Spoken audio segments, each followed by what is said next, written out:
ಕೇಜ್ರಿವಾಲ್ಗೆ ಹಿನ್ನಡೆಯಾಗಿದೆ. 430 ಮತಗಳ ಹಿನ್ನಡೆಯನ್ನ ಕಂಡಿದ್ದಾರೆ ಅರವಿಂದ್ ಕೇಜ್ರಿವಾಲ್.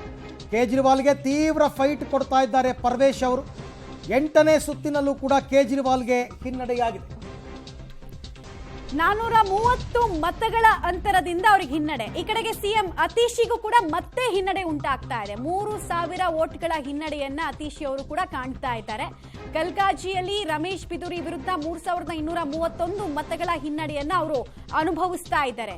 ಅತೀಶಿ ಅವರಿಗೆ ಈ ರೀತಿ ಪರಿಸ್ಥಿತಿ ಬರೋದಕ್ಕೆ ಅವರು ಅತಿಯಾಗಿ ಬಟ್ಟಂಗಿತನ ಮಾಡಿದ್ದೇ ಕಾರಣ ಅಂತ ತುಂಬಾ ಜನ ಹೇಳ್ತಾರೆ. ಸಿಎಂ ಕುರ್ಚಿನಲ್ಲಿ ಕೂರದೇ ಇರೋದು, ಸಿಎಂ ರೀತಿ ನಡ್ಕೊಳ್ದೇ ಇರೋದು, ಅತಿರೇಕತನ ತೋರಿಸಿತ್ತು. ಇವತ್ತು ಅವ್ರ ಕ್ಷೇತ್ರದಲ್ಲಿ ಅವ್ರಿಗೆ ಹಿನ್ನಡೆ ಆಗೋ ತರ ಆಗಿದೆ. ಇಲ್ಲಂದ್ರೆ ಸೋಲೋ ಕ್ಯಾಂಡಿಡೇಟೇ ಅಲ್ಲ ಅವರು. ಬಿಕಾಸ್ ಶಿಕ್ಷಣ ಕ್ಷೇತ್ರದಲ್ಲಿ ಅವ್ರು ತಂದಂತಹ ರಿಫಾರ್ಮೇಶನ್ಸ್ ಬಹಳ ಅದ್ಭುತವಾಗಿತ್ತು, ಇಂಪ್ಲಿಮೆಂಟೇಷನ್ಸ್ ಚೆನ್ನಾಗಿತ್ತು. ಬಟ್ ಮಾಡಬೇಕಾಗಿದ್ದ ಕೆಲಸವನ್ನು ನೆಟ್ಟಗೆ ಮಾಡಲಿಲ್ಲ. ಹಾಗಾಗಿ ಇವತ್ತು ರಿಸಲ್ಟ್ ಈ ರೀತಿ ರಿಫ್ಲೆಕ್ಟ್ ಆಗ್ತಾ ಇದೆ. 48-22 ಬಿಜೆಪಿ ಮತ್ತು ಆಮ್ ಆದ್ಮಿ ಈಗಿನ ಟ್ರೆಂಡ್.